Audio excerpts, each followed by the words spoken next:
দিন রাত কাঁদি শুধু নবীকে পেতে, দিন রাত কাঁদি শুধু নবীকে পেতে। মোদের জন্য কান্দেন নবী ওই মদিনাতে, মোদের জন্য কান্দেন নবী ওই মদিনাতে। আমি যাব কবরেতে কেউ তো যাবে না, 2-3 দিন কান্দার পরে মনে রাখবে না। আসসালামু আলাইকুম ওয়া রাহমাতুল্লাহ।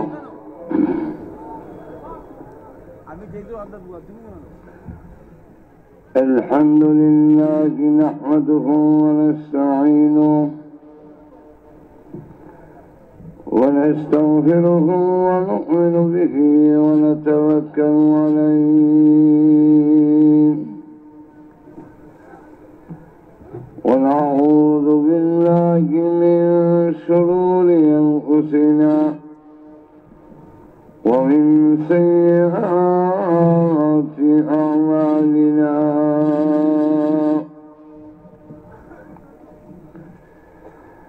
من يهده الله فلا مضل له ومن يضلله فلا هادي له ونشهد أن لا إله إلا الله وحده لا شريك له ونشهد أن سيدنا ومولانا محمدا عبده ورسوله الذي أرسل إلى الناس كافة بشيرا ونذيرا وداعيا إلى الله بإذنه وسراجا منيرا. أما بعد فقد قال الله تعالى في كلامه المجيد وفرقانه الحميد.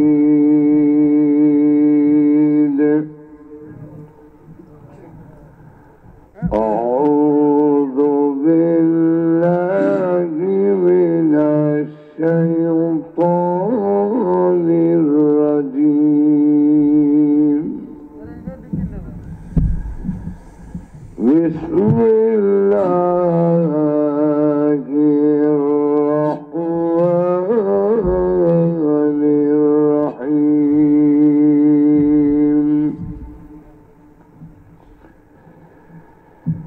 يا أيها الذين آمنوا اتقوا الله وقولوا قولا سديدا يصلح لكم أعمالكم ويغفر لكم ذنوبكم ومن يطع الله ورسوله فقد فاز فوزا عظيما. صدق الله العظيم. صلى الله على سيدنا ومولانا وعلى وأصحابه وسلم صلى الله على سيدنا ومولانا محمد وعلى آله وأصحابه وسلم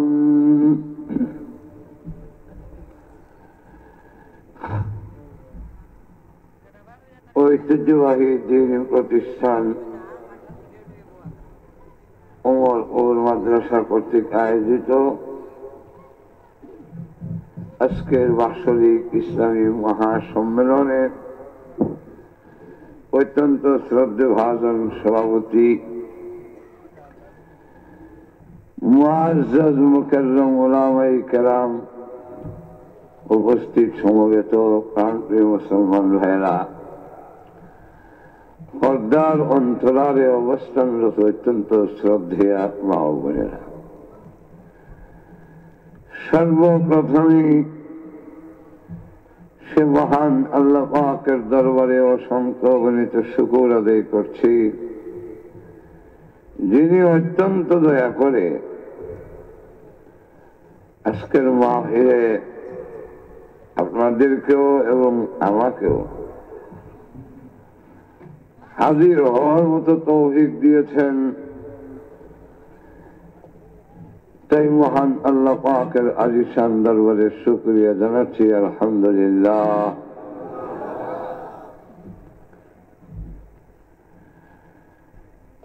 মুসলমান তার নাম, যার জীবন হলো সুশৃঙ্খল। উশৃঙ্খলতা জিন্দেগি মুসলমানের নয়। জান্নাতে যাওয়ার জিন্দেগি উশৃঙ্খল জিন্দেগি নয়, সুশৃঙ্খল জিন্দেগি। দুনিয়াতে যারা উশৃঙ্খলতার জীবন যাপন করে তারা জান্নাতে যেতে পারবে না। সিলেট থেকে ঢাকা যাইতে গেলে যেমন কিছু নিয়ম নীতি আছে, সেইগুলো মেনে চললে আশা করা যায় ঢাকার গন্তব্য স্থানে গিয়ে পৌঁছবে। আর যদি মন চায় চলা গাড়ি চলে, রাস্তার কোন নিয়ম কানুন না মানে, তাহলে এই গাড়ি যেমন গন্তব্য স্থানে যাওয়ার আগে অ্যাক্সিডেন্ট করবে, সে নিজেও ধ্বংস হবে, আরো কয়েকজনের জিন্দেগি ধ্বংস করবে। ঠিক তেমনি ভাবে জান্নাতে যাইতে হয় একটা রাস্তা আছে, সেটার নাম সিরাতে মুস্তাকিম। তা দিয়ে চলতে গেলেও কিছু নিয়ম নীতি আছে, সেগুলো মেনে চলতে হয়। উশৃঙ্খলতার জিন্দেগি করলে জান্নাতের গন্তব্যস্থানে পৌঁছা যায় না। আর তো যেমন মনে করেন তাসলিমা নাসরিনের বক্তব্য হইল, আমার দেহ আমার মন যারে চায় তারে দেব। এখানে আবার নিয়ম নীতি কিটা কত দেবে? স্বাধীনতার নাম দিয়া আমি আমার ইচ্ছা মতো চলবো, সেখানে আবার স্বাধীনতার নাম দিয়ে মানে বাধা কেন? আমি রাস্তা দিয়ে চলাফেরা করবো যেমনি মন চায় এমনি, এখানে আবার পর্দার বিধান দিয়ে আমার স্বাধীনতা হরণ করা হয় কেন? এমন দাবি আধুনিক যুগের অনেক নারীরও এবং তথাকথিত কিছু বুদ্ধিজীবীরও আছে। এদের নারীর স্বাধীনতা হরণ করা হয়, পর্দার বিধান, পর্দার হুকুম যদি দেওয়া হয়, তখন এদের নারীর স্বাধীনতা হরণ করা হয়। কোন লোক যদি এই কথা বলে যে আমি ঢাকা থেকে সিলেট যাব বা সিলেট থেকে ঢাকা যাব, মাঝে মাঝে সাদা দাগ আছে, এগুলো মানতে হয়। এরপরে আবার ঢাকা শহরে গেলে ট্রাফিক লাইট আছে, এগুলো মানতে হয়। সে যদি কথা বলে যে এগুলো তো আমার স্বাধীনতা হরণ করা হইলো, আমার এখন ঢাকা তাড়াতাড়ি যাওয়ার দরকার, আমি ওইগুলা মানি না, সে যদি তার ইচ্ছা মতে গাড়ি চালায়, এটার নাম কি স্বাধীনতা বলবেন না উচ্ছৃঙ্খলতা বলবেন? এই জন্যে যতক্ষণ পর্যন্ত আমাদের জীবনকে সুশৃঙ্খল করতে না পারবো, নিয়ন্ত্রণ করতে না পারবো, ব্রেক ধরতে না পারবো, ততক্ষণ পর্যন্ত জাহান্নামের আগুন থেকে বাঁচানো সম্ভব নয়। তাহলে জীবনকে নিয়ন্ত্রণ কিভাবে করব? আমার তেলাওয়াতকৃত আয়াতে আল্লাহ দুইটা মূল নীতি উল্লেখ করে দিয়েছেন যে ইমানদার, তোমাদের জিন্দেগি সুশৃঙ্খল, কাফের জিন্দেগি উশৃঙ্খল। খাও দাও ফুর্তি করো, এই পৃথিবী মস্ত বড়, আগামীকাল বাঁচবে কি জানো, সুতরাং যা ইচ্ছা তা খাও, যেমনি মন চাই এমনি চলো। ঠিক কিনা? কিন্তু মুসলমান তার নাম নয়। তাই আয়াতের মধ্যে আল্লাহ পাক বলেন, ইয়া আইয়ুহাল্লাযীনা আমানুত্তাকুল্লাহ,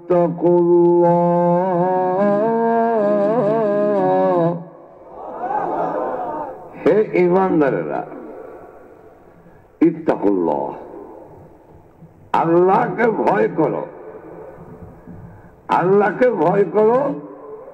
এই যে একটা মূল নীতি, যে মহান আল্লাহ রাব্বুল আলামিন আমাদেরকে দেখতেছেন, তিনি আমাদের সাথে আছেন এবং তার সামনে দাঁড়ায় একদিন আল্লাহর আদালতে আমাদের জীবনের সবকিছুর হিসাব দিতে হবে। এই যে একটি মূল নীতি, এটাই মানুষের জীবনকে সুশৃঙ্খল করতে পারে। এটা কি? ইত্তাকুল্লাহ, আল্লাহকে ভয় করো, আল্লাহকে ভয় করো। এর অর্থ হইল যাবতীয় গুনার কাম থেকে নিজেকে রক্ষা করো, আল্লাহর হুকুম মতে জীবনকে চালাও। একদিন আল্লাহর আদালতে তোমার জীবনের সবকিছুর হিসাব তন্ন তন্ন করে দিতে হবে। এই বিশ্বাস যখন মানুষের ভিতরে চলে আসে, সেই মানুষ কোনোদিন অন্যায় অনাচারে লিপ্ত হতে পারে না।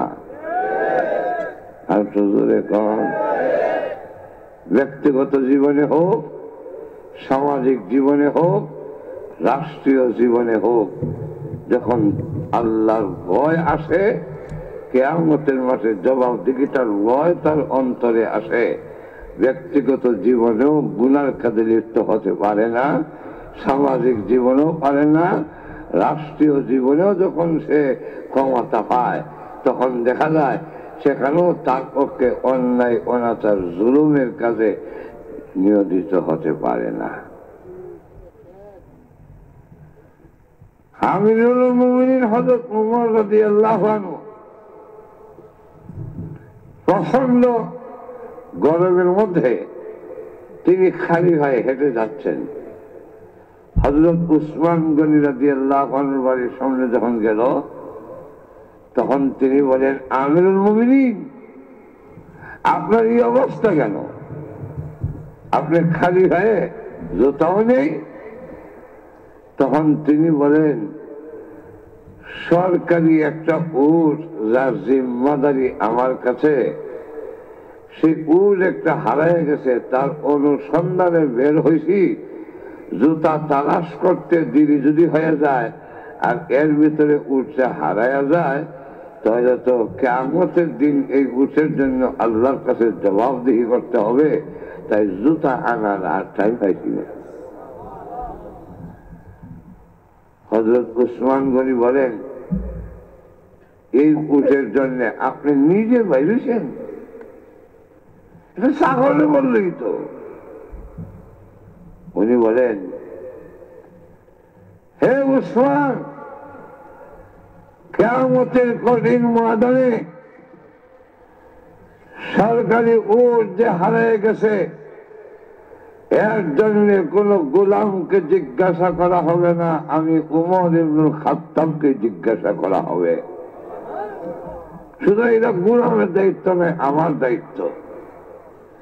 কিয়ামতের ময়দানে যদি এই ভয় আসে যে দেশে কয়টা খুন হলো, কয়টা গুম হলো, এর জন্য কোন জনগণকে জিজ্ঞাসা করা হবে না, বাংলাদেশের প্রধানমন্ত্রী আল্লাহর আদালতে অবশ্যই তার হিসাব এবং জবাব দিতে হবে। এই ভয় যদি আসে, তো রাষ্ট্রপ্রধান হইয়া কোনদিন গুম আর খুন করার দায়িত্ব করাইতে পারে না এবং তার অধীনে হতেও পারে না। হযরত উসমান গনি বলেন, আমিরুল মুমিনিন, আমার ঘরে একটু বিশ্রাম নেন, রৌদ্রের হাওয়াটা কমে গেলে এরপরে বের হবেন। তিনি ডাক দিয়ে কয়, উসমান, তুমি কি কোরআন পড়ো না? কোরআন ভুলে গেছ? আল্লাহ বলে দিছেন, মুনাফিকরা যুদ্ধের গরমের কারণে যুদ্ধ দিতে চাইতো না।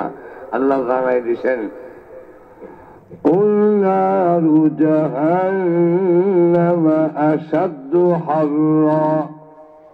হে নবী, তাদেরকে বলে দেন, জাহান্নামের আগুনের গরম দুনিয়ার আগুনের গরমের চাইতে কুশি গুণ বেশি। হ্যাঁ উসমান, আর যদি গরমের কারণে তোমার ঘরে বিশ্রাম নেই, প্রচন্ড গরম সহ্য হয় না, উসমান, কিয়ামতের কঠিন ময়দানে জাহান্নামের আগুনের পারে দাঁড়াইয়া ওই দিন যখন জবাব দিব, তখন কিভাবে সম্ভব হবে? তাহলে মানুষের জীবন নিয়ন্ত্রণ করার যে মূল নীতি, সেটা হলো যে সর্ব অবস্থায় মহান আল্লাহ আমাকে দেখতেছেন, তার আদালতে একদিন আমার হিসাব দিতে হবে, জবাব দিতে হবে। এই ক্ষুধা বিধিটাই মানুষের জীবনকে উশৃঙ্খলা থেকে সুশৃঙ্খল করতে পারে। আর সুজরে বলেন, আর একদিনের ঘটনা হইল, রাস্তা দিয়া যায় তো এক বুড়ি আইতাছে ওই দিক থেকে। হযরত ওমর ভাবলেন যে আমি নিজেকে একটু পরীক্ষা করে দেখি জনগণের কাছে আমার গ্রহণযোগ্যতা কতটুকু আছে। তো বুড়িরে বললেন, বুড়ি, উমর ইবনুল খাত্তাব যে দেশের রাষ্ট্রপ্রধান, লোকটা কেমন? বুড়ি চিনছে না, কারণ আমাদের দেশে যদি সাধারণ বেশে আয়া যাচাই বাছাই করতো এমপি মন্ত্রীরা যে আমরা কত বালা, তাহলে বোঝা যেত। হযরত উমর যখন বলছেন লোকটা কেমন, বুড়ি জবাব দেয়, লোকটা মূলই ভালো না।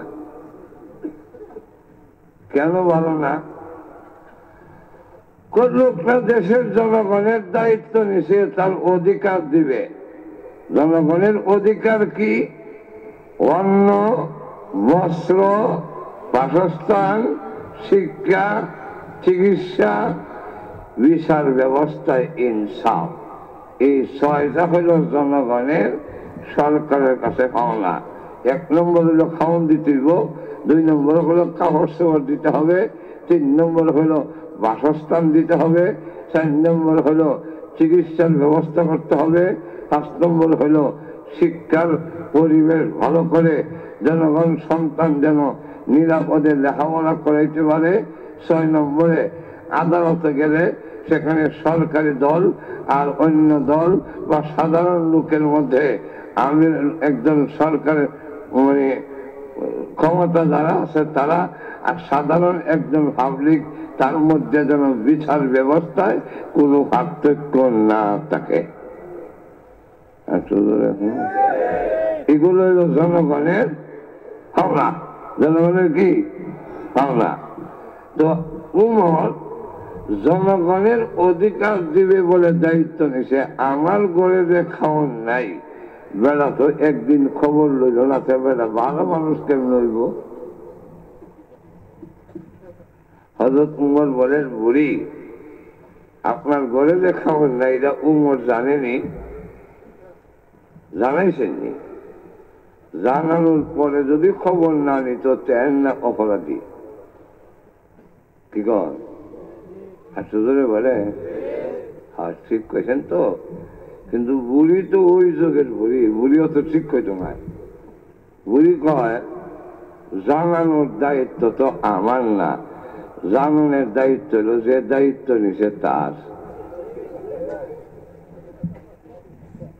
সুবহানাল্লাহ কইতেন? আমার জানানোর দায়িত্ব না, আমারও তো কি দরকার লাগছে বেলা রেখে কইতাম খাওন দাও খাওন দাও।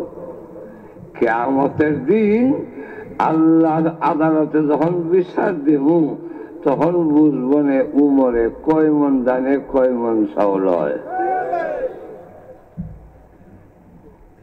উমরি কথা শুনিয়া কাঁপানো বইছে। এমন সময় হযরত আলী রাদিয়াল্লাহু আনহু আরেকজন সাহাবী রাস্তা দিয়া যায়, সালাম দিয়া যায়, আসসালামু আলাইকুম ইয়া আমিরুল মুমিনিন। বেশি চোখ বড় করে কয়, কারে সালাম দিছে? আমিরুল মুমিনিন কোথায়? কারণ আমিরুল মুমিনিন আর একজন জনগণের মধ্যে কোনো হাস্যতার কথা না। আমরা দেশে ক্ষমতা যাওয়ার পরে আর ক্ষমতার আগের ছবি যদি মিলাই, দেখবেন এমনি বোঝা যায় কত বেশ কম। ক্ষমতা যাওয়ার পরে দেখা যায় এখানটা গোষ্ঠের একটা ফুসলা নামে।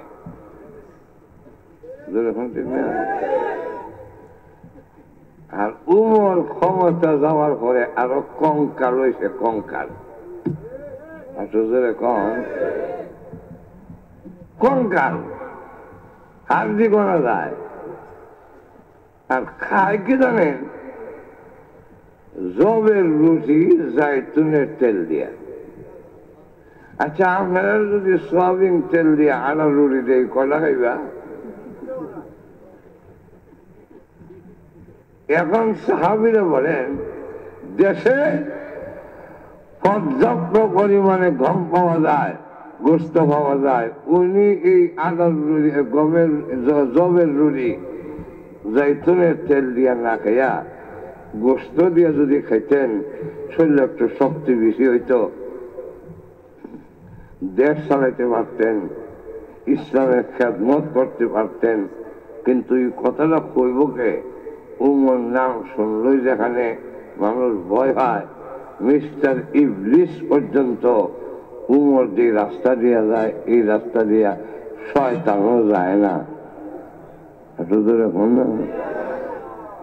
বাচ্চারা না ঘুমাইলে কানের মধ্যে কইয়া দিলে হয় ঘুমাবি না উমরের ডাক দেব। বাচ্চারা তখন সব বন্ধ রাখতো, ডাক দেন না, আমি ঘুমাই গেছি। সেই উমরে কে কইব যে গোস্ত দিয়ে রুটি খান? সকলে মিল্লা কইল ওনার মেয়ের কাছে যাই, ওনার মেয়ের দিয়ে যদি কয় তো ধমক দিতে পারবে না, যদিও মেয়ে কিন্তু পদে বড়, বিশ্ব নবীর স্ত্রী উম্মাহাতুল মুমিনিন হাফসা রাদিয়াল্লাহু আনহা, ওনার কাছে যাই। ওনাকে বুঝাইয়া উমরের দরবারে পাঠাইলেন। হযরত উমর রাদিয়াল্লাহু আনহুর সামনে গিয়ে বললেন, আব্বা, দেশের স্বার্থে, জনগণের স্বার্থে, ইসলামের স্বার্থে, দ্বীনের স্বার্থে পর্যাপ্ত পরিমাণে গম পাওয়া যায় এবং গোস্ত পাওয়া যায়। আপনি যদি গমের রুটি গোস্ত দিয়ে খাইতেন, তো 2-4টা রুটি একটু বেশি খেতে পারতেন, স্বাস্থ্যটা ভালো থাকতো, মোটা দাদা হইতেন। যেই মাত্র বলছেন হযরত উমর কান্না শুরু করছেন। তো জিজ্ঞাসা করলেন, আব্বা আপনার কাছে একটা প্রস্তাব রাখলাম ভালোর জন্য, যদি মনে না চায় প্রস্তাব প্রত্যাখ্যান করেন, আপনি কাঁদছেন কেন? তখন তিনি বলেন, মা জীবনে কোনদিন কল্পনা করি নাই তোমার কাছ থেকে এই প্রস্তাব আসবে গো মা। তুমি না বিশ্ব নবীর আদরের স্ত্রী। ও মা, আমি তোমার কাছ থেকে জানতে চাই, আমার নবী বিশ্ব নবী রাহমাতুল লিল আলামিন তিনি কি খাইতেন? হাফসা রাদিয়াল্লাহু আনহা বলেন, আমি নিজে দেখেছি আল্লাহর নবী জবের রুটি জৈতুনের তেল দিয়া খাইতেন। হযরত উমর বলেন, তাই যদি হয় মা জেনে রাখো, আমার জীবন যদি চলেও যায় গো, আল্লাহর কসম নবীর সুন্নাত থেকে 1 ইঞ্চিও আমি নড়তে পারবো না।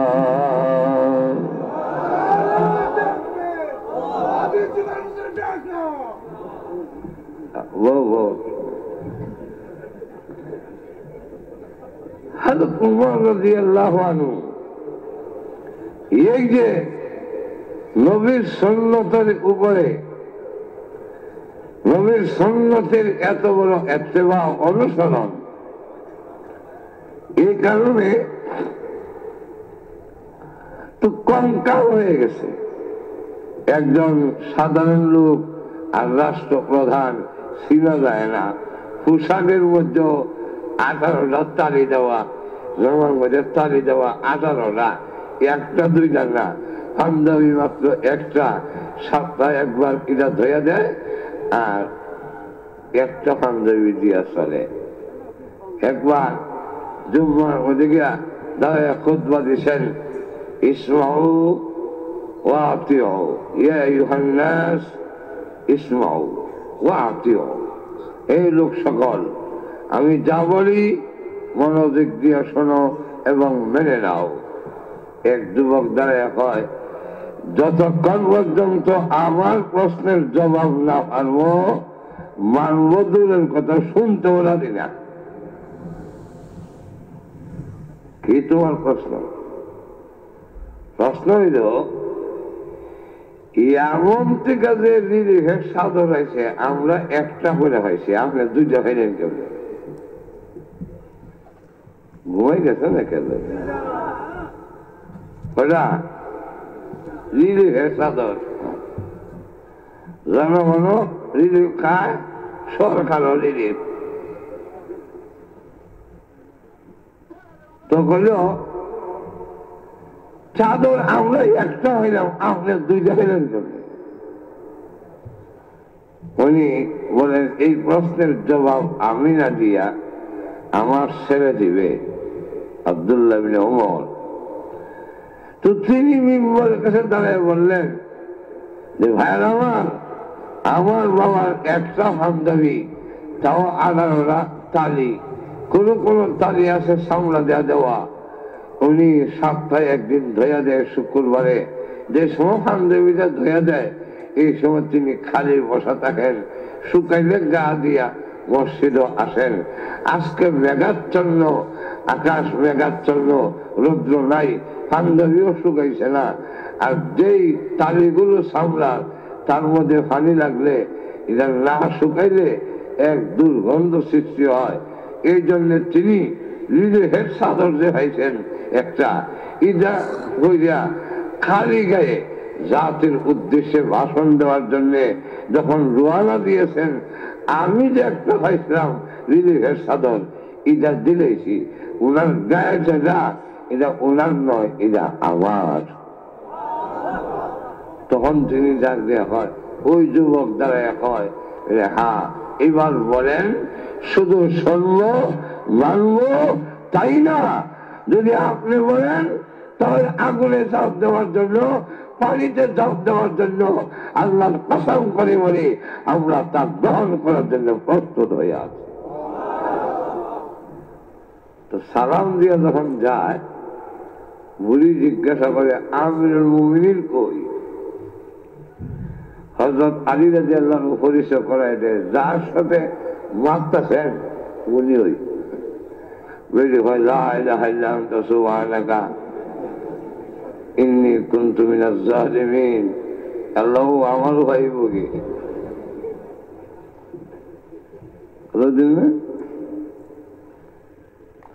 আমাদের দেশে আল্লাহকে নিয়ে কটূক্তি করলে, রসুলকে নিয়ে ব্যঙ্গ করলে, কাবা ঘরে নিয়েও ব্যঙ্গ করা শুরু করে দিছে। দেখছেন না এই লোকে? কিন্তু এদের বিচার কই? কিন্তু আমাদের দেশের প্রধানমন্ত্রীর নামে যদি কুৎসা রটনা করা হয়, বিনা সাক্ষী 7 বছর জেল। ঠিক না? হযরত উমরের সামনে দাঁড়ায় কইছে, যদি মনে ধরে না জানি কি হয়, এদিন উল্টা খাবার বলছে। আমিরুল মুমিনিন হযরত ওমর রাদিয়াল্লাহু আনহু পকেট থেকে বের করলেন 500 স্বর্ণ মুদ্রার একটা থলি, বের করে বুড়ির হাতে দিয়ে বললেন, বুড়িমা গো, খোঁজ খবর নেওয়ার দায়িত্ব আমার ছিল, নিতে পারি নাই, তাই আমার পক্ষ থেকে এই হাদিয়া গ্রহণ করুন। বুড়ি হাদিয়া গ্রহণ করলে হযরত ওমর বলেন, বুড়িমা আপনি আমাকে মাফ করছেন কিনা? হ্যাঁ মাফ।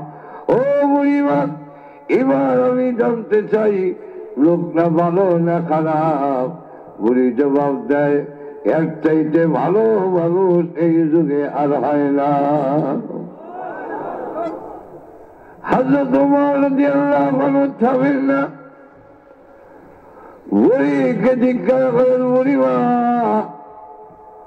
আগে যে এক কথা বলছিলেন কিয়ামতের মাঠে আমার বিরুদ্ধে আল্লাহর আদালতে বিচার দায়ের করবেন, বুড়িমা গো আমি এখন জানতে চাই কিয়ামতের দিন আল্লাহর আদালতে আমার নামে কোনো বিচার দিবেননি?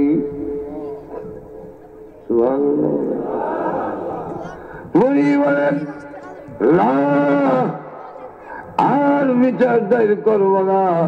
হযরত ওমর রাদিয়াল্লাহু আনহু শান্ত হয় না, তিনি একটা উটের চামড়া আনলেন। তদানীন্তন সময়ে তো কাগজ ছিল না, উটের চামড়া এনে বলেন, বুড়িমা গো এই কাগজে লিখে দেন, এই চামড়ার মধ্যে লিখে দেন, কিয়ামতের দিন উমর ইবনুল খাত্তাবের বিরুদ্ধে আমার আর কোনো কমপ্লেন নাই। বুড়ি সামনের মধ্যে লিখে দিছে, লেখার পরে হযরত ওমর রাদিয়াল্লাহু আনহু এই চামড়া ফাইলের মধ্যে রেখে দিছে। জিজ্ঞাসা করলো, এই ফাইল কেন এটা কেন ফাইলে রাখলেন? কিয়ামতের দিন যদি আদালতে বিচার দেওয়া যায় এই বুড়া বিধি, তাহলে তো মোকাবিলা তো করতে হইব। তখন আমি আল্লাহর কাছে পেশ করবো, বেরির ভাওনা আমি দিছিলাম, আমার নামে কোনো কমপ্লেন নাই, বিধি লেখা দস্তখত করছে এই নাই। এখন সুবহানাল্লাহ। তিনি লক্ষ্য করে দেখেন, মানুষের জীবনকে যদি ব্যক্তিগত জীবন হোক, রাষ্ট্রীয় জীবন হোক, যে কোনো ক্ষেত্রে তার জীবনকে যদি নিয়ন্ত্রণ করতে হয়, তাহলে একমাত্র ক্ষুধা বিদিতা ছাড়া, আল্লাহর ভয় ছাড়া কখনো তার জীবনকে নিয়ন্ত্রণ করা সম্ভব নয়। আমাদের দেশে ফরমালিন যাতে না দেয়, খাদ্য যাতে ভেজাল না দেয়, জরিমানাও করে না?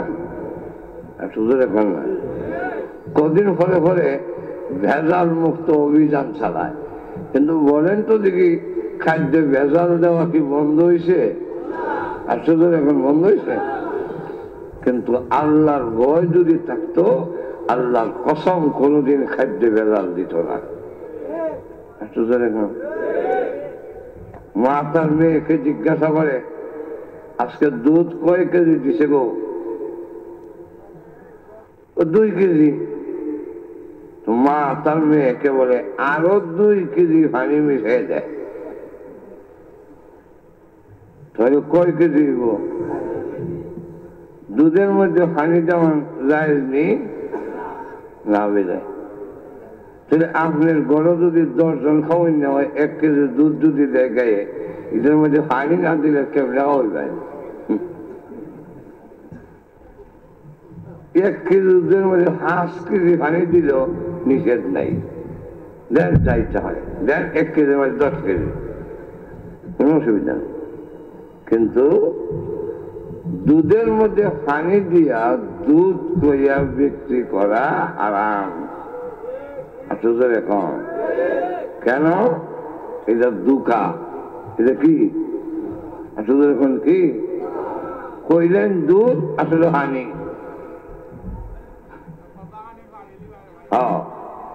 তো আমরা দেশে তো গুড়ায় মারে।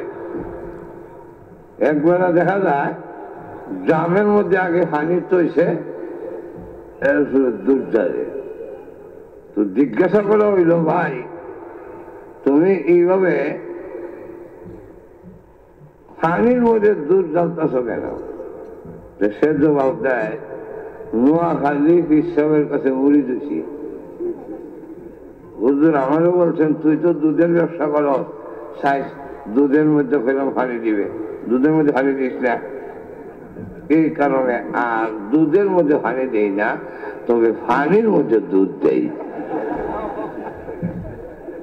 আচ্ছা, পানির মধ্যে দুধ দেওয়া আর দুধের মধ্যে পানি দেওয়া শব্দগত বেশ কম, অন্য কোনো বেশ কম নাই। আচ্ছা, আপনি যদি বলেন বউরে, বাচ্চারে, চলো সব মিলে শ্বশুর বাড়ি যাই গে, ইদার যে অর্থ হান্ডি হাতির ভেঙ্গা গুসা দেখাইয়া সব বেরিয়ে ভেঙ্গিয়া বউ রেখো তোমার বাপের বাড়ি যাও, বাচ্চা রেখো তোরা নানার বাড়ি যা, আমি আমার শ্বশুর বাড়ি যাই। ইদার যে অর্থ চলো সব মিলে শ্বশুর বাড়ি জায়গা, কথা তো একটু যেরকম শিখে না। সুতরাং দুধের মধ্যে পানি দেওয়া আর পানির মধ্যে দুধ দেওয়া শুধু শব্দগত একটু বেশ কম, কিন্তু খাও তো, আর শুধু যখন খাও তো মা যখন করে পানি দাও, মেয়ে জবাব দেয় পারবো না। কেন? তো উমর নিষেধ করছেন দুধের মধ্যে পানি দেওয়া বিক্রি করা হারাম, জায়েজ না। মা কাহারে আমার মেয়েরা স্মার্ট হয়েছে না, এখনো চালু এরকম চালু হয়েছে না, স্মার্ট হয়েছে না, দেখো চুরিছে না। তো কেমনে? এমন সময় আমরা মনে করি কি গুনার কাম করতে পারলে স্মার্ট। মেয়ে যখন স্নো পাউডার আলতা আলখাপটা দিয়া আর জিন্সের ফ্যান ফিনতালে যদি যায়, বাবা মুসকে হাসে আর কয় আমার মেয়েটা খুব স্মার্ট।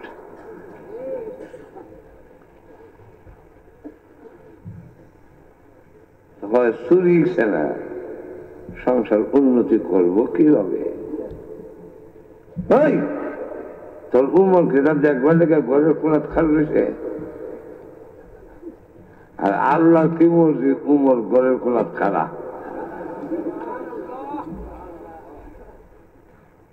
কারণ মেয়ে জবাব দেয়, মা ওমর যদিও ঘরের কোনায় দাঁড়ায় না, ওমর যে আল্লাহকে ভয় করে, ওই আল্লাহকে আমিও ভয় করি। সে আল্লাহ তো ঘরে আছে না নাই? একটু ধরে বলেন তো, তাকে দেখাইয়া পানি দেবো কেমনে? ঘরে কোনা উমর সৈন্য কচ্ছিন্ন দাগ দিয়া পুলিশ আনেছে, ধরে দেও, সাবধান, খারাপ ব্যবহার করো না, এরা আসবি না। তো দলে দলে ধরে আনছে। হযরত ওমর বলেন, দুধ কত দিছে? 2 সের, আরো 2 সের পানি মিশাইয়া দাও। মানে ঘটনাটা উনি নিজে নিজে কইতাছে। মা মেয়ে যে বেলা তো দলা উঠছে এই বেলা জানলো তো আর উহাই নাই দইরা তো আনছে শাস্তির মাফ করে দেন মেয়ের মা মাফ করে দেন মাফ করতাম পারি এক শর্তে কি যে তোমার মেয়ের যদি আমার ছেলের কাছে বিয়া দাও আরো আসতে পেরেন সুবানালে বেটেন হইল তখন মহিলা চৌকের মধ্যে খালি এমনি মরায় সব দেখতেছি না এটা না হতে পারে না কোথায় আমিরুল মুমিনিন আর কোথায় গুয়ানি আমরা তো বিয়া করাইতে সর্দি মুঘল ভাগান এগুলো দেখে আমরা দেখি ওই দুনিয়ার লাইনে স্মার্ট পাপের কাজ কুদ্দুর করতে পারে এরপরে দেখতে ওই না বিয়া হইয়া যন্ত্রণা যখন শুরু হয় আর আমরা কাছে দোয়া আছে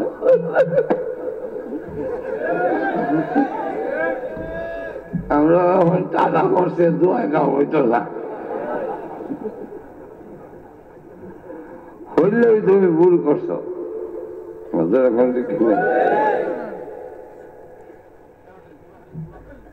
যেই মেয়ের ভিতরে আল্লাহর ভয় আছে সেই মেয়ের স্বামীর সাথে বিয়াদবি করবে না আমরা তো এগুলো দেখি না আগুই দেখি দন সম্পদ কেমন আছে মেয়েরা স্মার্ট কিনা একবারে স্নো পাউডার আর তাল খাতা দিয়ে খুব স্মার্টে চলাফেরা করে তুই তো গজব করু এরকম ঠিক না আর যদি আল্লাহর ভয় থাকে সুন্দরী হইলে তো আর জামাই এই স্বামী করে না খুব বেশি মারত না তোমার লাগান জামাই ফেক দেওয়া নেই কত জামাই আয় আর যায়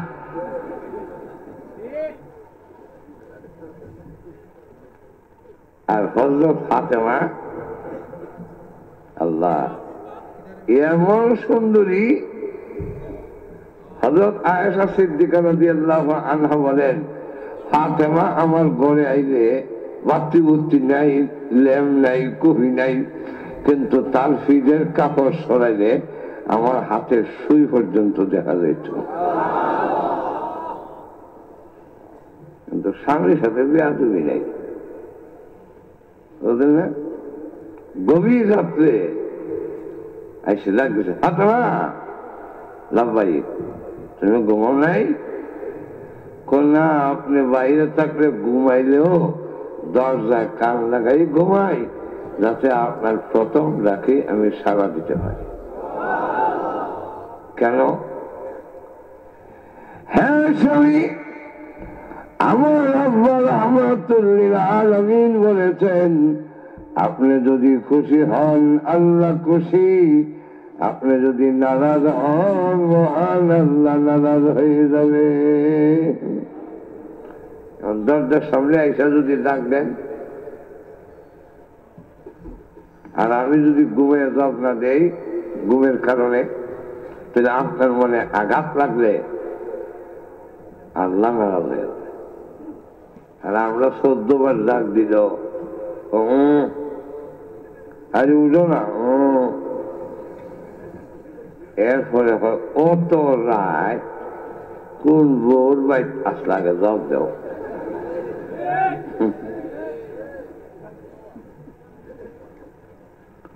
তো কিছু আঘাত নিছেন রাইট অনেক রাইতে আঘাত হয়ে গেছে আপনার বউ কদ্দুর বালা এটা পরীক্ষা লেগে একদিন বাজার থেকে রাত 10টার সময় কেসকি মাছ দিয়ে দেয়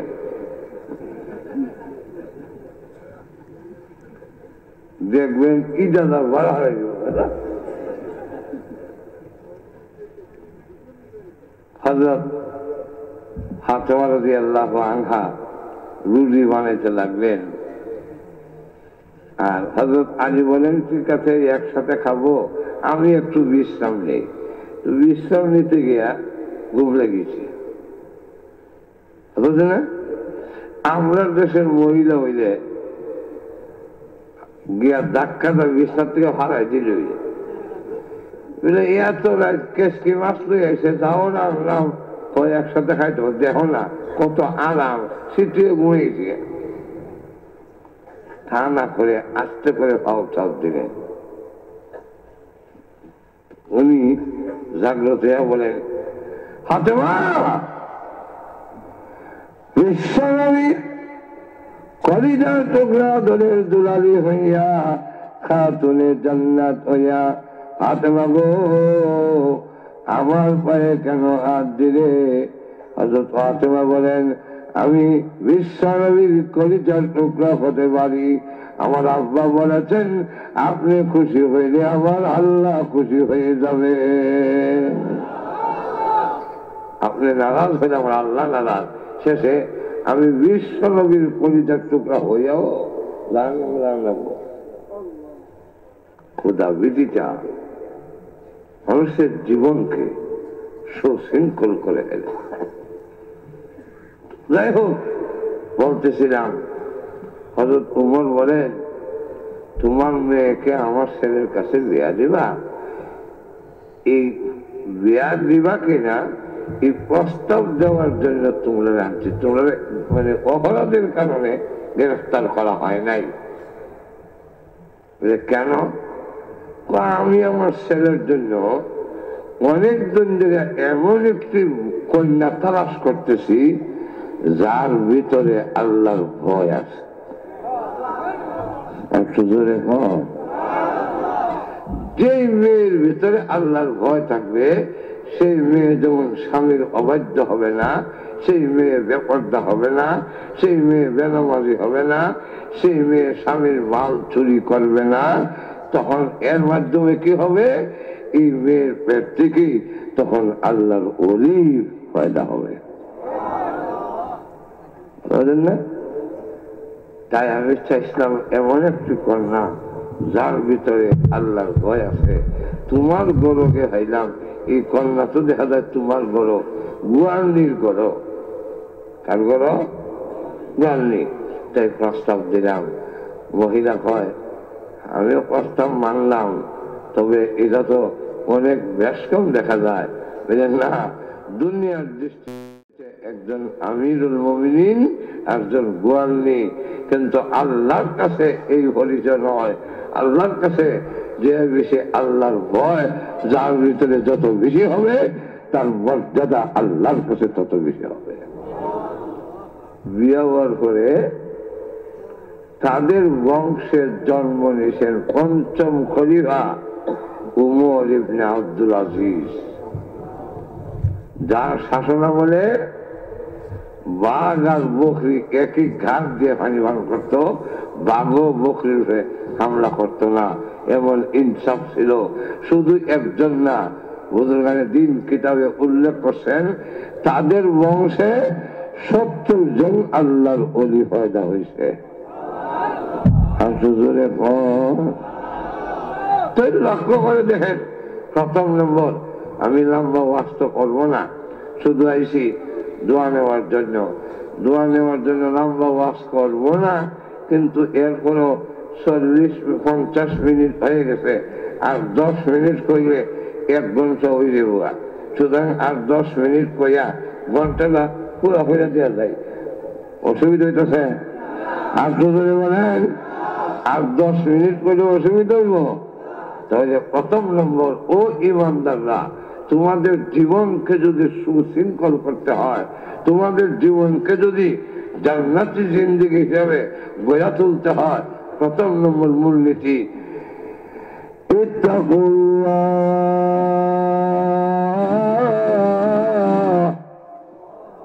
তোমরা আল্লাহকে ভয় করো। কাকে ভয় করো? আল্লাহকে। এই হইল 1 নম্বর। সাহাবায়ে কেরামের ভিতরে এই জিনিসটা ছিল। এজন্য আল্লাহ পাক বলেন আমি আল্লাহ সাহাবায়ে কেরামের অন্তর কলব পরীক্ষা করে দেখি, আমি আল্লাহর ভয় ছাড়া তাদের অন্তরে আর কোনো কিছু নাই। أولئك الذين امتحن الله قلوبهم للتقوى لهم مغفرة وأجر عظيم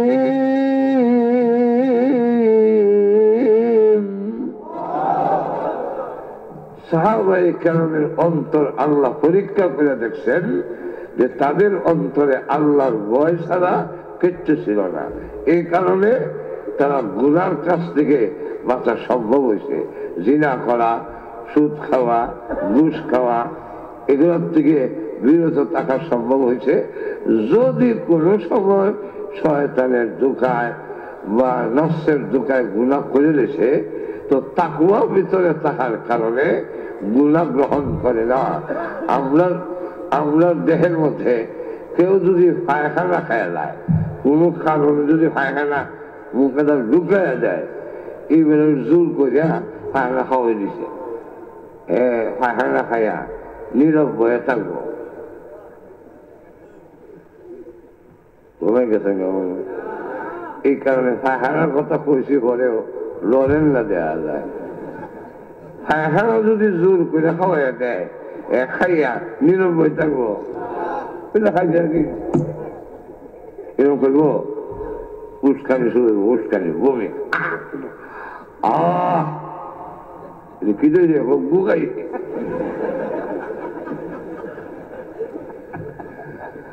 যতক্ষণ পর্যন্ত নিশ্চিত না হবে পায়খানা সাফ হয়েছে, ততক্ষণ পর্যন্ত উস্কানি বন্ধ হইত না। সাহাবায়ে কেরামের কলবে গুনাহ গ্রহণ করে না। যদি গুনার ময়লা ভিতরে ঢুকায়া দেয়, শয়তানে উস্কানি শুরু হয়, কিতা গুনাহ খাইছি। যতক্ষণ পর্যন্ত গুনাহ সাফ না হয়, ততক্ষণ পর্যন্ত সাহাবীরা তওবা করা বন্ধ হয় না। কেন?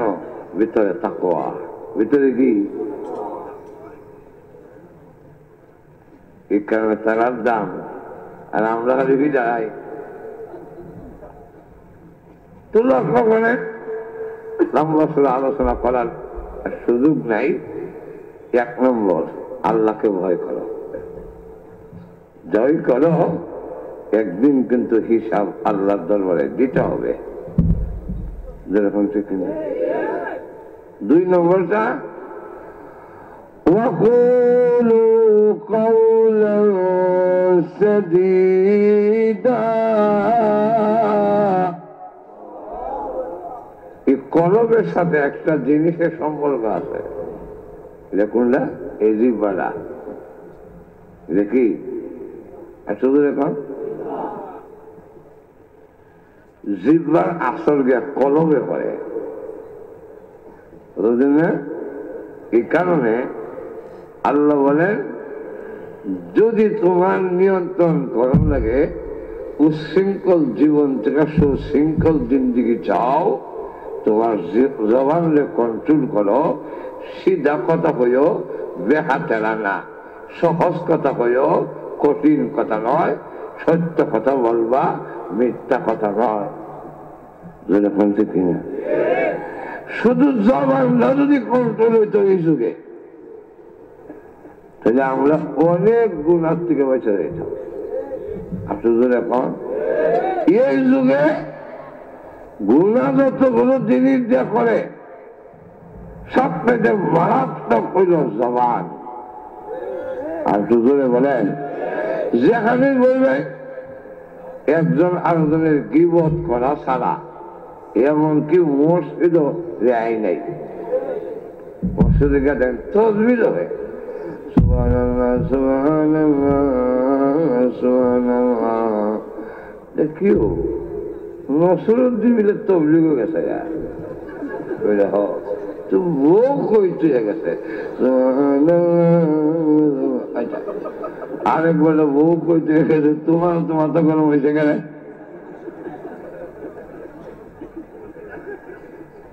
আসেনি আমরা সমাজে, এইবার বউ কইতে গেছে তোমারও তো মাথা গরম করে, যার নিজের বউর প্রতি আস্থা নাই হে আরেকজনের বউর প্রতি বিশ্বাস করতে পারে না। এমন করে আমি আসলাম না, আমার বউ আরেকজনের সাথে ফিরিত করে দিয়েছে, তখন সকলের বই বুঝি রকম ওই বুঝতেন না। আমাদের দেশে ব্রাহ্মণবাড়িয়ার পূব এলাকা, এটা হইল ইন্ডিয়ার বর্ডার। কাঁঠাল আছে খুব, কাঁঠাল গাছ এবং কাঁঠাল খুব হয়। তো পাকিস্তানি আইয়া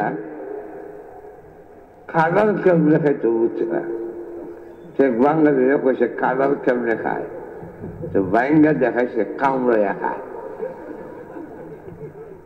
ওই পাকিস্তানি আবার দাড়ি মোষ আছে, কাঁঠাল যখন এমনি কামড়াইয়া খাইছে, কাঁঠালের আগা দাঁড়িয়ার মুখে জট লেগেছে।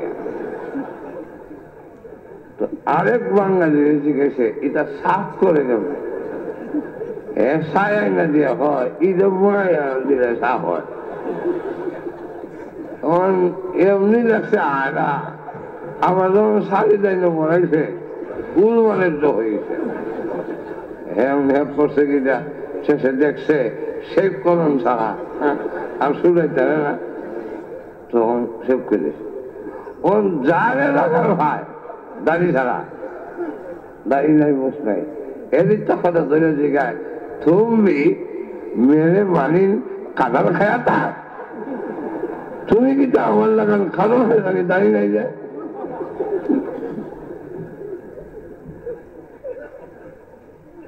আজকে আমাদের সমাজে গীবত করা, মিথ্যা কথা বলা মুসলমানের চরিত্র ছিল না, যেরকম ঠিক কিনা।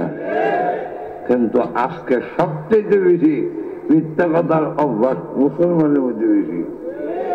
আর শুধু এখন অন্যরা কম হয়, আমরা বেশি হয়ে যাবো। আল্লাহ বলেন জবানদারে কন্ট্রোল করো, সোজা কথা হইও, তিনটা ব্যাখ্যা, সহজ সরল সিধা। ঘুমাই গেছেন নাকি? কোনো কোনো কথা আছে অসুবিধা হইতেছে কইছে তো 10 মিনিট 9 মিনিট গেছে, আর 1 মিনিট আছে, অসুবিধা হইতেছে না আপনারা? 1,05,000 টাকা দেন না আমারে, সে হাতে আমার আছে নাই, তো দিতাম আমার তো নাই, দিতাম পারলাম না। তো যখন করে আমার তো নাই, দিতে পারলাম না। আমি জিজ্ঞেস আপনার কাছে তো ব্যাংকে টাকা আছে আমি জানি, আপনি যে না করলেন আমার এত নাই। আমি তো কইছি ওই আমার এত নাই, ব্যাংক আছো কথা এইটা সুদ হয়েছে না বেহা হয়েছে? ঘুমাই গেছি না এটা। এইবার কইছি আপনার 5,00,000 টাকা আমার একটু কর্জ দেন। এইবার কি ব্যাংক তো আছে না হাতও আছে, এটা জিজ্ঞেসি। এখন ঘুরাইয়া ফেসাইয়া কথা না কইয়া আল্লাহ বলেন ওয়াকুলু কওলান সাদীদা। তিনটা ব্যাখ্যা, একটা ব্যাখ্যা হলো সোজা কথা বলবা, ঠেলা নয়। 2 নম্বর হলো সহজ কথা বলবা, সেখানে কোন দুরবি সন্ধি সেই কথা নয়। 3 নম্বর হইল যে ওয়াকুলু কওলান সাদীদা, হ্যাঁ সত্য কথা বলবা, মিথ্যা কথা নয়। আর শুধু এখন তাহলে পুরস্কার কি?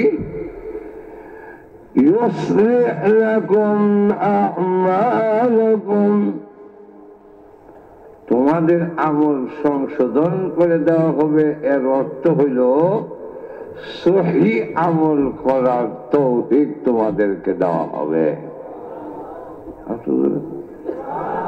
সহি সেই আমল আল্লাহ যদি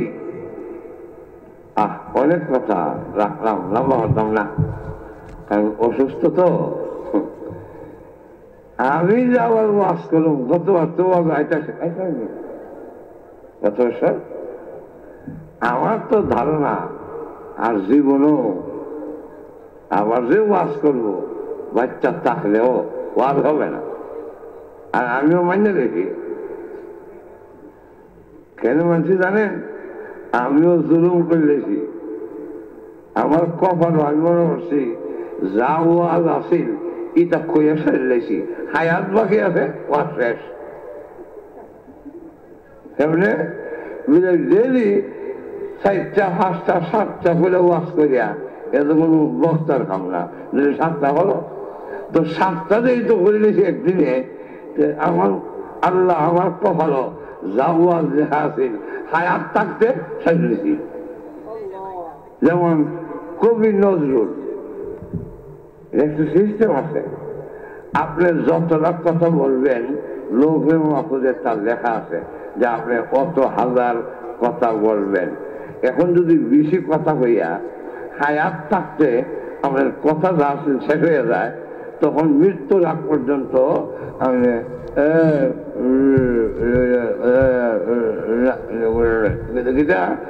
কথা শেষ। এই হাতটা কতদিন কাজ করবে এটা দেখা আছে। এখন দুইটা শেষ হয়ে গেছে, আমি আর এখন আপনার হায়াত বাকি রয়েছে, তো ওই জায়গায় পর্যন্ত যাইবেন কি আচ্ছা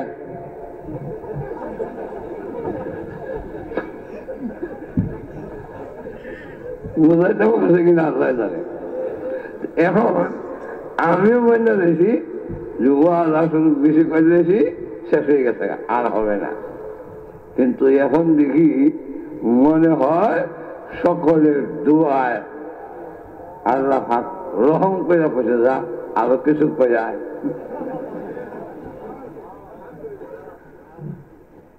আমারও ধারণা ছিল না আপনাদের সামনে এসে আবার কথা বলবো।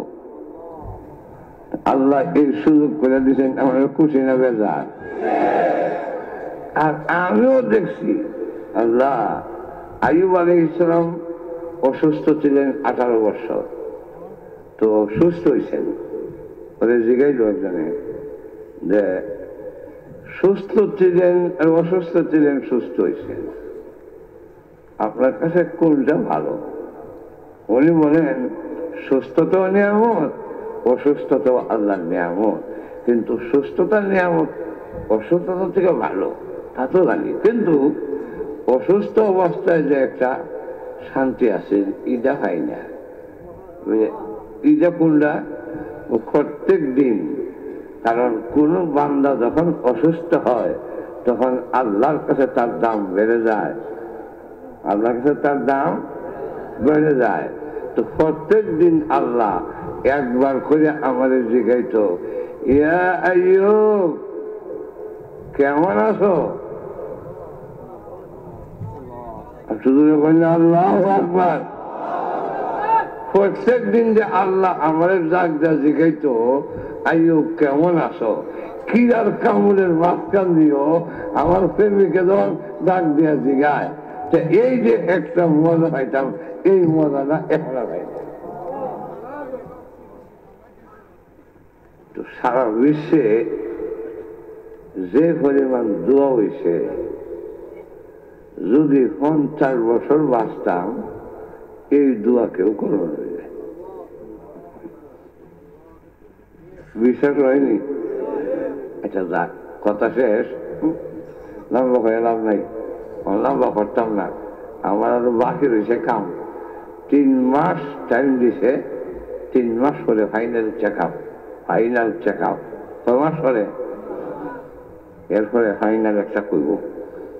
এরপরে যদি আল্লাহ আবার হায়াতের বাসায় চলে ওয়াজ হইতো ইনশাল্লাহ।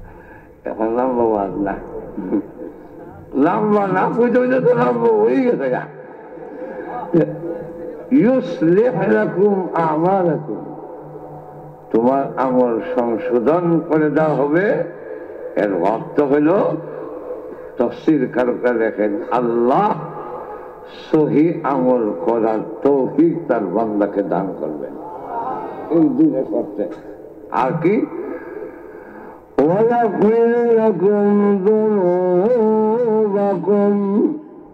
তোমাদের যত গুনাহ আছে তাকওয়া যদি অর্জন করতে পারো, জবান কন্ট্রোল করে সত্য কথা যদি বলতে পারো, তাহলে তোমাদের যা গুনাহ আছে আমি আল্লাহ সব গুনাহ মাফ করে দেব।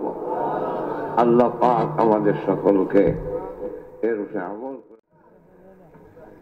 নামাজবিহীন আযান, নামাজ নাই আযান আছে। আর 2 নম্বর হইল আযানবিহীন নামাজ কখন পড়া হয়, মানে আযান নাই নামাজ আছে।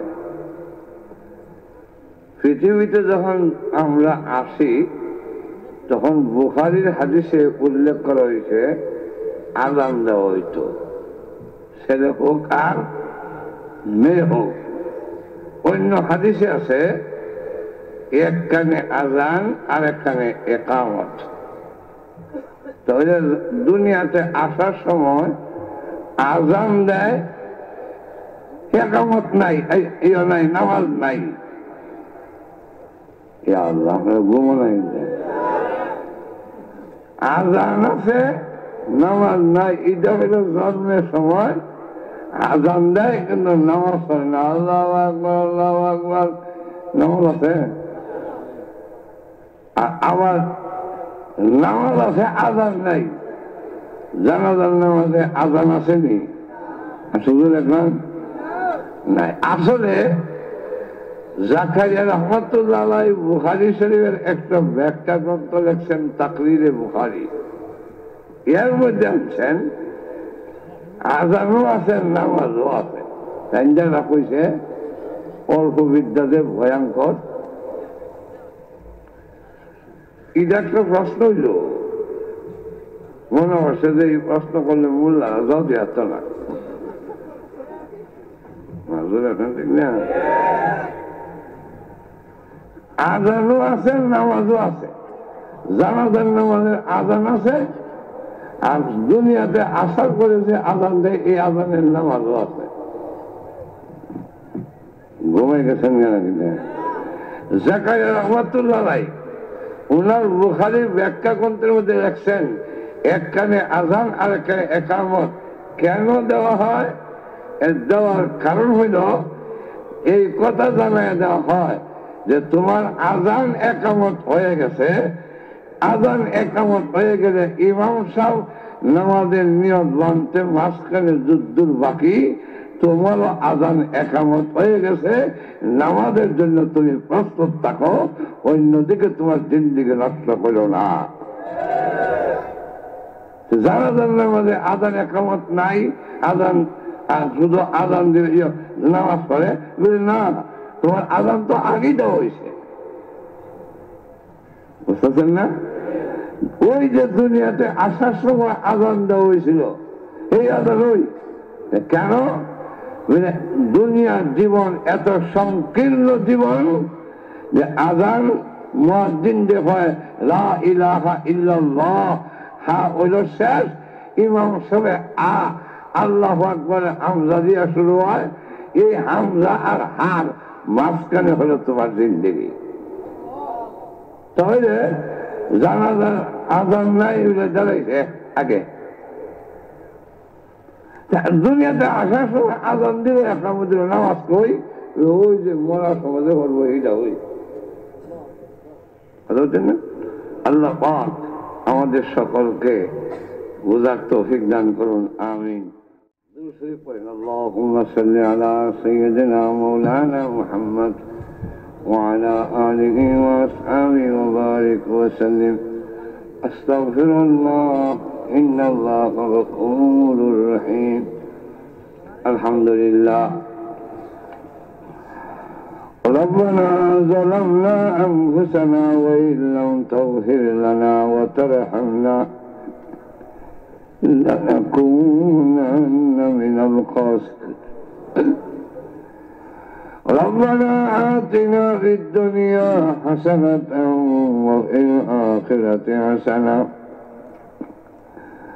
وقنا عذاب النار وادخلنا الجنة مع الأبرار برحمتك يا عزيز يا غفار يا حي يا قيوم يا رب العالمين يا فاطر السماوات والأرض أنت ولينا في الدنيا والآخرة توفنا مسلمين وألحقنا بالصالحين رب العالمين সারা জীবনের গুনার বোঝা মাথায় নিয়ে গুনার উপরে লজ্জিত আর শর্মিন্দা হয়ে আলেম ওলামা নিয়ে সাদাদারিওয়ালা মুরব্বী নিয়ে নওজোয়ান ভাইদের নিয়ে আল্লাহ পর্দার নেককার মা বোনদের নিয়ে আমি গুনাহগার নজরুলের রহমতের সময় হাত বাড়াইলাম মেহেরবানি করে আমাদের জিন্দেগির গুনারে মাফ করে দাও আল্লাহ জানি আমরা গুনাহগার কিন্তু তুমি তো আমাদের সৃষ্টি করেছ আল্লাহ গুনাহগার হয়ে তোমার রহমতের দরজা থেকে যদি তাড়াইয়া দাও আমাদের তো যাইবার আর কোন জায়গা নাই মেহেরবানি করে আমাদের জিন্দেগির গুনারে মাফ করে দাও আয় আল্লাহ দুনিয়াতে দেখেছি ছোট সময় দুষ্টামি করলে ভাইরা আমারে ঘরে ঢুকতে দিত না আব্বাও ঘরে ঢুকতে দেয় না সন্ধ্যা হয়ে গেলে ঘরের ভিতরে দরজায় গিয়ে মা মা বলে ডাক দিলে এমনি দেখতাম মা দরজা করে দুইটা হাত বাড়াইয়া দিতেন আর দেখে বলতে পারে বাবা সকলে ভুলে গেল আমি তোর গর্ভধারণী মা ভুলে যাইতে পারি না সন্তানকে ধরাইয়া ধরে জীবনের সব অপরাধ মাফ করে দেয় গর্ভে রাখার কারণে মার এত মায়া এত দয়া যদি হয় তুমি তো আমাদের বানাইছ তুমি তো মার চাইতে কোটি কোটি গুণ বেশি দয়ালু গো আল্লাহ তোমার রহমতের দরজায় হাজির হয়েছি মেহেরবানি করে আমাদের তুমি ক্ষমা ঘোষণা করে দাও রব্বুল আলামিন আমরা যে যে উদ্দেশ্যে হাত বাড়াই না প্রত্যেকের নেক মাকাসিদ তুমি পূরণ করে দাও আল্লাহ আমাদের আওলাদ গুলোকে নেককার দিনদার পরেজগার বানায়া দাও রব্বুল আলামিন আজকের এই মাহফিলে যারা আয়োজন করেছেন শোনার জন্য যারা এসেছেন আল্লাহ দেশ বিদেশ থেকে যারা সাহায্য করেছেন রব্বুল আলামিন সকলের জন্য এই মাহফিল কিয়ামতের মাঠে নাজাতের ওসিলা বানাইয়া দিও রব্বুল আলামিন সমস্ত মাদারিসে কওমিয়ারে আল্লাহ তুমি কবুল করো আল্লাহ উমরপুর আনোয়ারুল উলুম মাদ্রাসারে তুমি কবুল আর মঞ্জুর করো রব্বুল আলামিন যত জরুরত আছে গায়বী খাজানার থেকে পুরা করে দাও আল্লাহ কিয়ামত পর্যন্ত এই দেশের কওমি মাদ্রাসাগুলো আল্লাহ যাতে টিকে থাকে এর ব্যবস্থা তুমি করে দাও রব্বুল আলামিন সারা বিশ্বের মুসলমানকে এক বানায় দাও সারা বিশ্বের নির্যাতিত মুসলমানদের তুমি সাহায্য করো বিশেষ করে বার্মার রোহিঙ্গার মুসলমানদের সাহায্য করো আল্লাহ বার্মার সন্ত্রাসীরা আইয়ামে জাহিলিয়াতের সেই বর্বরতাকেও তারা হার মানাইয়া দিয়েছে মুসলমানদের উপরে নির্যাতনের স্টিম রুলার চালাই দিয়েছে আল্লাহ ও বাবু যদিও আমাদের আমলের মধ্যে দোষ আছে তারপরেও তো তোমার আমরা এক আল্লাহ বলে জানি বেঈমান কাফেরদের হাতে মুসলমানের মাসুম বাচ্চাগুলোর ওইভাবে ধ্বংস করতে দিও না আল্লাহ ওই জালিমদেরকে হেদায়েত করে দাও হেদায়েত যদি না থাকে জালিমদের জুলুমের হাতকে ভেঙে খান খান করে দিয়ে মাজলুম মুসলমানকে আল্লাহ তুমি হেফাজত করো। রব্বুল আলামিন আমাদের পক্ষ থেকে লাখো কোটি দরুদ আর সালাম সোনার মদিনা পৌঁছাইয়া দাও। যত মুমিন মুমিনাত কবরে ঘুমাইয়াছে সকলের কবরের আযাব মাফ করে দাও। বিশেষ করে আমাদের হাত বাড়াইলাম, জানি না কারমা নাই কারামা নাই, আল্লাহ মেহেরবানি করে মা বাবার কবরে জান্নাতের বাগান বানায়া দাও।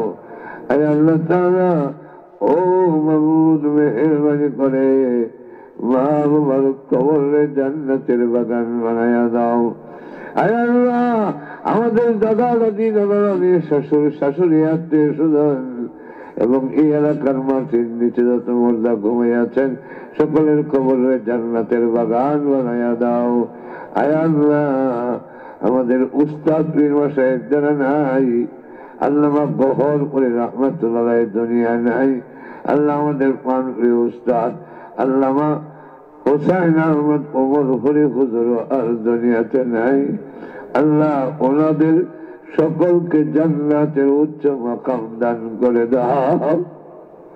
রব্বুল আলামিন আমাদের উস্তাদ পীর মাশায়েখ যারা দুনিয়াতে বেঁচে আছেন, হে আল্লাহ কিয়ামপুরি হুজুর, মহেশ্বরী বিশ্বনাথী হুজুর সহ আল্লাহ যত আসাতিজায়ে কেরাম পীর মাশায়েখ এখনো দুনিয়াতে আছেন, ওনাদেরকে হায়াতে তয়্যিবা দান করে দাও। রব্বুল আলামিন আমাদেরকে মক্কা মদিনা বারবার জিয়ারত করার তৌফিক দাও।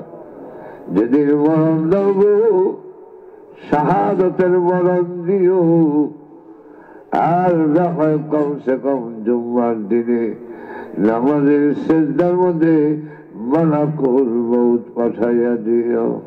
রব্বানা তাকাব্বাল মিন্না ইন্নাকা আনতাস সামিউল আলিম ওয়া তুব আলাইনা ইন্নাকা আনতাত তাওয়াবুর রহিম।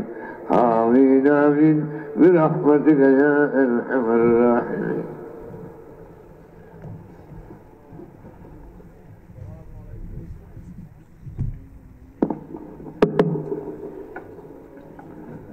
मोहतरम हाज़िरीन,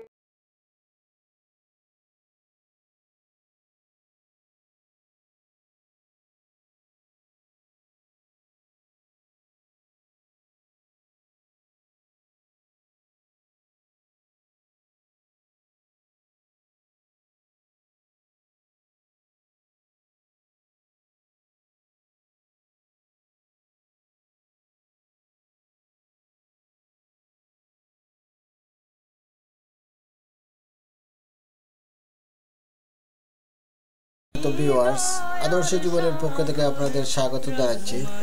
আমার ভিডিও দেখে যদি আপনাদের ভালো লাগে তাহলে অবশ্যই লাইক, কমেন্ট এবং সাবস্ক্রাইব করে আমাকে উৎসাহিত করবেন। জাযাকাল্লাহু খায়র।